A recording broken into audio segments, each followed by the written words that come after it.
November 22 ಸೋಮವಾರದಿಂದ ನವರಾತ್ರಿ ಪ್ರಾರಂಭವಾಗುತ್ತದೆ.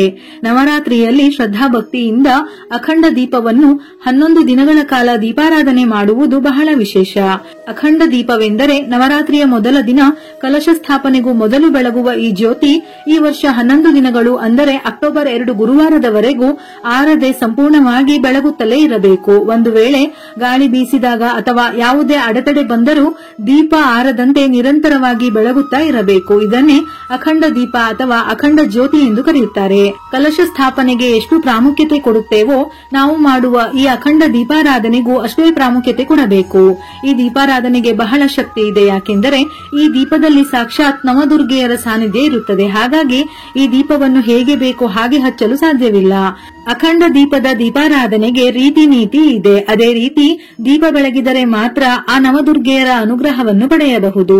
ಸನಾತನ ಧರ್ಮದಲ್ಲಿ ದೀಪವನ್ನು ಜ್ಞಾನದ ಬೆಳಕು ಮತ್ತು ಬೆಳಕಿನ ಸಂಕೇತವೆಂದು ಹೇಳುತ್ತಾರೆ. ಪೂಜೆಯಾಗಲಿ ಅಥವಾ ಯಾವುದೇ ಸಮಾರಂಭದ ಆರಂಭವಾಗಲಿ ಎಲ್ಲಾ ಶುಭ ಕಾರ್ಯಗಳಲ್ಲಿ ದೀಪಗಳನ್ನು ಹಚ್ಚಲಾಗುತ್ತದೆ. ದೀಪದ ಪ್ರಭೆ ಮನೆಯೊಳಗೆ ದೇವಾಲಯದಲ್ಲಿ ಒಂದು ಧನಾತ್ಮಕ ಶಕ್ತಿ ಪಸರಿಸುವುದು. ದೀಪ ಶುದ್ಧತೆ ಅದೃಷ್ಟದ ಪ್ರತೀಕವಾಗಿದೆ. ಈ 11 ದಿನಗಳು ನಾವು ಅಖಂಡ ದೀಪ ಬೆಳಗಿದರೆ ದೀಪದಲ್ಲಿ ಆ ದುರ್ಗಾದೇವಿಯ ಸಾನ್ನಿಧ್ಯ ಇರುವುದರಿಂದ ನಮ್ಮಲ್ಲಿರುವ ಯಾವುದೇ ಕಂಟಕ ದೋಷಗಳಿದ್ದರೂ ಆ ದುರ್ಗೆಯು ನಮ್ಮನ್ನು ರಕ್ಷಿಸುತ್ತಾಳೆ. ನವರಾತ್ರಿಯಲ್ಲಿ ಅಖಂಡ ದೀಪ ಬೆಳಗಿಸಿ ದುರ್ಗೆಯನ್ನು ಪೂಜಿಸಲಾಗುತ್ತದೆ. ದೀಪ ಬೆಳಗಲು ಹಿತ್ತಾಳೆ, ಬೆಳ್ಳಿ ಅಥವಾ ಮಣ್ಣಿನ ದೀಪಗಳು ಮಂಗಳಕರವೆಂದು ಹೇಳುತ್ತಾರೆ. ಆದರೆ ನಾನು ನಿಮಗೆ ಆದಷ್ಟು ದೊಡ್ಡದಾದ ಹಾಗೂ ದೀಪದ ಬಾಯಿ ಕೂಡ ದೊಡ್ಡದಾಗಿರುವ ಮಣ್ಣಿನ ದೀಪವನ್ನು ಬಳಸಿ ಅಂತ ಹೇಳುವೆ. ಮಣ್ಣಿನ ದೀಪವೇ ಬಹಳ ಶ್ರೇಷ್ಠ. ಜೊತೆಗೆ ಈ ಅಖಂಡ ದೀಪ ಬೆಳಗುವಾಗ ಬೆಳಿಗ್ಗೆ ಸಂಜೆ ದೀಪದ ಕದರು ಅಥವಾ ಕಿಟ್ಟ ತೆಗೆಯಲು ದೊಡ್ಡದಾದ ಬಾಯಿ ಇರುವ ಮಣ್ಣಿನ ದೀಪವಿದ್ದರೆ ಸುಲಭವಾಗುತ್ತದೆ. ಒಂದು ವೇಳೆ ಮಣ್ಣಿನ ದೀಪ ಬಳಸುವುದಾದರೆ ದೀಪವನ್ನು ತಂದು ನೀರಿನಲ್ಲಿ 1 ದಿನ ನೆನೆ ಹಾಕಿ ನಂತರ ಚೆನ್ನಾಗಿ ತೊಳೆದು ಬಳಸಿ. ಇದರಿಂದ ದೀಪವು ಎಣ್ಣೆಯನ್ನು ತುಂಬಾ ಹೀರಿಕೊಳ್ಳುವುದಿಲ್ಲ. ಅರಿಶಿನಕ್ಕೆ ಶ್ರೀಗಂಧ, ಗಂಗಾಜಲ ಅಥವಾ ನೀರನ್ನು ಸೇರಿಸಿ ಲೇಪನವನ್ನು ತಯಾರಿಸಿ ನಂತರ ಮಣ್ಣಿನ ದೀಪಕ್ಕೆ ಒಳಗೆ ಹೊರಗೆ ಸುತ್ತಲೂ ಅರಿಶಿನದ ಲೇಪನವನ್ನು ಹಚ್ಚಿ ಮಣ್ಣಿನ ದೀಪದ ಹೊರಗಡೆ ಅರಿಶಿನ ಕುಂಕುಮದ ಬೊಟ್ಟು ಇಡಬೇಕು. ಅಖಂಡ ದೀಪವನ್ನು ನೆಲದ ಮೇಲೆ ಬೆಳಗಬಾರದು. ಎಲ್ಲಿ ದೀಪ ಹಚ್ಚುತ್ತೀರೋ ನೆಲಕ್ಕೆ ಆ ಅರಿಶಿನದ ಲೇಪನವನ್ನು ಹಚ್ಚಿ ಅದರ ಮೇಲೆ ಶ್ರೀಮೆಂದು ಬರೆದು ಅದರ ಮೇಲೆ ಮರದ ಮಣೆ ಅಥವಾ ಈಗೆಲ್ಲ ಸಿಲ್ವರ್ ಕೋಟಿಂಗ್ ಮಣೆ ಬರುತ್ತೆ, ಆ ಮಣೆಯ ಮೇಲೂ ಇಡಬಹುದು. ಮಣೆಯ ಮೇಲೆ ಈ ಅರಿಶಿನದ ಲೇಪನ ಹಚ್ಚಿ ಆರಿದ ಮೇಲೆ ಅಕ್ಕಿ ಹಿಟ್ಟಿನಿಂದಲೇ ಅಷ್ಟದಳ ಪದ್ಮ ರಂಗೋಲಿ ಹಾಕಿ ಅದಕ್ಕೆ ಅರಿಶಿನ ಕುಂಕುಮ ಇಟ್ಟು ಮಣೆಯ ಅಕ್ಕಪಕ್ಕ ಸ್ವಸ್ತಿಕ್ ಮತ್ತು ಶ್ರೀಮೆಂದು ಬರೆಯಬೇಕು. ನಂತರ ಮಣೆಯ ಮೇಲೆ ಒಂದು ಹಿತ್ತಾಳೆ ಅಥವಾ ತಾಮ್ರದ ತಟ್ಟೆ ಇಟ್ಟು ಅದರ ಮೇಲೆ ಅಕ್ಕಿಯನ್ನು ಹಾಕಬೇಕು. ಅಕ್ಕಿಯ ಬದಲಾಗಿ ನೀವು ಗೋಧಿ ಅಥವಾ ನವಧಾನ್ಯಗಳನ್ನು ಸಹ ಹಾಕಬಹುದು. ಅದರ ಮೇಲೆ ಸ್ವಸ್ತಿಕ್, ಓಂ ಅಥವಾ ಶ್ರೀ ಬರೆದು ಅದಕ್ಕೂ ಅರಿಶಿನ ಕುಂಕುಮ ಅಕ್ಷತೆ ಹಾಕಿ 1 ರೂಪಾಯಿ ಅಥವಾ 2 ರೂಪಾಯಿಯ ನಾಣ್ಯ ಇಟ್ಟು ಅದರ ಮೇಲೆ ಇನ್ನೊಂದು ತಟ್ಟೆ ಇಟ್ಟು ಅದಕ್ಕೂ ರಂಗೋಲಿ ಹಾಕಿ ಅರಿಶಿನ ಕುಂಕುಮ ಇಟ್ಟು ಅದರ ಮೇಲೆ ತಯಾರಿಸಿರುವ ದೀಪ ಇಡಬೇಕು. ಮತ್ತೊಂದು ತಟ್ಟೆಯನ್ನು ಯಾಕೆ ಇಡಬೇಕೆಂದರೆ 11 ದಿನಗಳ ಕಾಲ ಎಣ್ಣೆ ಹಾಕುವಾಗ ಅಕ್ಕಿಯ ಮೇಲೆ ಎಣ್ಣೆ ತುಪ್ಪ ಬಿದ್ದು ಅಕ್ಕಿ ಹಾಳಾಗಬಾರದೆಂದು ಈ ತಟ್ಟೆಯನ್ನು ಇಡಬೇಕು. ನಂತರ ದೀಪಕ್ಕೆ ಎಳ್ಳಿನ ಎಣ್ಣೆ, ಕೊಬ್ಬರಿ ಎಣ್ಣೆ ಅಥವಾ ತುಪ್ಪವನ್ನು ಹಾಕಬಹುದು. ನಿಮ್ಮ ಅನುಕೂಲಕ್ಕೆ ತಕ್ಕಂತೆ ಬಳಸಿ. ಯಾಕೆಂದರೆ 11 ದಿನ ಸಂಪೂರ್ಣ ಅದನ್ನೇ ಬಳಸಬೇಕು. ನೀವು ದೀಪಕ್ಕೆ ಕಾಟನ್ ಹತ್ತಿ ಬರುತ್ತಲ್ಲ ಅದನ್ನೇ ಉಪಯೋಗಿಸಿ. ಈಗೆಲ್ಲ ಬತ್ತಿಯ ಉದ್ದ ಉಂಡೆ ಬರುತ್ತದೆ, ಅದನ್ನೇ ತಂದು ಸ್ವಲ್ಪ ಜಾಸ್ತಿ ಉದ್ದ ಇರುವ ರೀತಿಯಲ್ಲಿ ಕಟ್ ಮಾಡಿ ಇನ್ನೊಮ್ಮೆ ಕಟ್ ಮಾಡಿರುವ ಹತ್ತಿಯ ಬತ್ತಿಯನ್ನು ಕೈನಲ್ಲಿ ಟೈಟ್ ಆಗಿ ಹೊಸೆದುಕೊಳ್ಳಿ. ಅದೇ ರೀತಿ ನಿಮಗೆ ಎಷ್ಟು ಉದ್ದ ಬೇಕೋ, ಎಷ್ಟು ಎಳೆ ಬತ್ತಿ ಉಪಯೋಗಿಸುತ್ತೀರೋ ಅಷ್ಟು ಬತ್ತಿಯನ್ನು ಕಟ್ ಮಾಡಿ ಕೈನಲ್ಲಿ ಗಟ್ಟಿಯಾಗಿ ಇನ್ನೊಮ್ಮೆ ಪ್ರತಿಯೊಂದು ಬತ್ತಿಯನ್ನು ಹೊಸೆದುಕೊಳ್ಳಿ. ಯಾಕೆಂದರೆ ಬತ್ತಿ ಚೆನ್ನಾಗಿದ್ದರೆ ನಾವು 11 ದಿನಗಳ ಕಾಲ ಯಾವುದೇ ಅಡೆತಡೆ ಇಲ್ಲದೆ ನಿರಂತರವಾಗಿ ದೀಪ ಬೆಳಗಬಹುದು. ಇನ್ನು 2 ಎಳೆ, 3 ಎಳೆ ಅಥವಾ 5 ಎಳೆ ಅಥವಾ 9 ಎಳೆಯ ಬತ್ತಿಯನ್ನು ಸಹ ಉಪಯೋಗಿಸಬಹುದು. ಆದರೆ ಆದಷ್ಟು ತುಂಬಾ ದಪ್ಪ ಬತ್ತಿ ಇರುವ ಹಾಗೆ ಉಪಯೋಗಿಸಬೇಡಿ. 2 ಎಳೆ ಒಳ್ಳೆಯದು. ದಪ್ಪ ಬತ್ತಿ ಇದ್ದರೆ ದೀಪದ ಜ್ಯೋತಿ ದೊಡ್ಡದಾಗಿ ಉರಿಯುತ್ತದೆ. ದೀಪದ ಕಿಟ್ಟ ಅಥವಾ ಕದರು ಪದೇ ಪದೇ ತೆಗೆಯುವಾಗ ದೀಪ ಆರಿ ಹೋಗಲೂಬಹುದು. ಹಾಗಾಗಿ ಬತ್ತಿಯನ್ನು ಸರಿಯಾಗಿ ಆಯ್ಕೆ ಮಾಡಿ.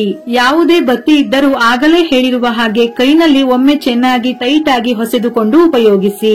ನಂತರ ಅಕ್ಕಿ ಹಾಕಿರುವ ತಟ್ಟೆಯ ಅಕ್ಕಪಕ್ಕ ಹೂವು, ಗೆಜ್ಜೆ ವಸ್ತ್ರವನ್ನು ಹಾಕಿ ಅಲಂಕರಿಸಬೇಕು.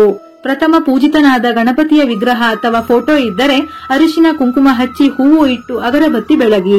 ಅಖಂಡ ಜ್ಯೋತಿಯನ್ನು ದುರ್ಗಾಮಾತೆ ಎಂದು ಭಾವಿಸುವುದರಿಂದ ದೀಪಕ್ಕೂ ಕೂಡ ಪೂಜೆಯನ್ನು ಮಾಡಿ ದೀಪ ಬೆಳಗಿದ ನಂತರ ಗಣಪತಿಯನ್ನು ಪ್ರಾರ್ಥಿಸಿ ವಕ್ರತುಂಡ ಮಹಾಕಾಯ ಮಂತ್ರ ಹೇಳಿ ನಂತರ ನವ ದುರ್ಗೆಯರನ್ನು ಪ್ರಾರ್ಥಿಸಿ ಸಂಕಲ್ಪ ಮಾಡಿಕೊಳ್ಳಬೇಕು.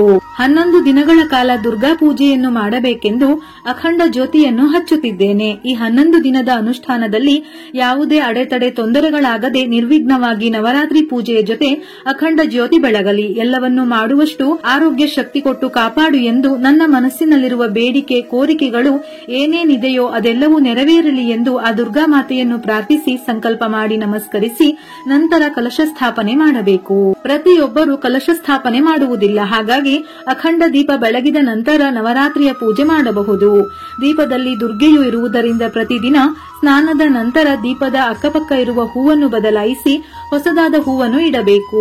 ಆದರೆ ದೀಪಕ್ಕೆ ಯಾವುದೇ ತೊಂದರೆ ಆಗದೆ ಇರುವ ರೀತಿ ನಿಧಾನಕ್ಕೆ ಮಾಡಬೇಕು. ದೀಪ ಬೆಳಗುವಾಗ ಬೆಂಕಿ ಕಡ್ಡಿಯಿಂದ ಬೆಳಗಿಸಬಾರದು.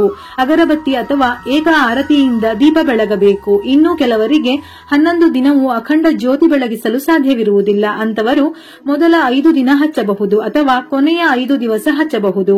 ಅದು ಸಾಧ್ಯವಿಲ್ಲದವರು ಕೊನೆಯ 3 ದಿವಸ ಕೂಡ ಮೇಲೆ ಹೇಳಿದ ರೀತಿಯಲ್ಲೇ ಅಖಂಡ ಜ್ಯೋತಿ ಬೆಳಗಬಹುದು. ಇಲ್ಲವೆಂದರೆ ನಿಮ್ಮ ಅನುಕೂಲಕ್ಕೆ ತಕ್ಕಂತೆ ಈ ಅಖಂಡ ದೀಪವನ್ನು ಕನಿಷ್ಠ ಪಕ್ಷ 24 ಗಂಟೆ ಅಂದರೆ ಯಾವುದಾದರೂ ಒಂದು ದಿವಸ ಕೂಡ ಹಚ್ಚಬಹುದು. ಪ್ರತಿದಿನ ಬೆಳಿಗ್ಗೆ ಮತ್ತು ಸಂಜೆ ಅಖಂಡ ದೀಪದ ಕದರು ಅಥವಾ ಕಿಟ್ಟವನ್ನು ನಿಧಾನಕ್ಕೆ ತೆಗೆಯಬೇಕು. ಅಖಂಡ ದೀಪ ಬೆಳಗುವ ಮನೆಯಲ್ಲಿ ಈರುಳ್ಳಿ, ಬೆಳ್ಳುಳ್ಳಿ, ಮಾಂಸ ತಿನ್ನಬಾರದು.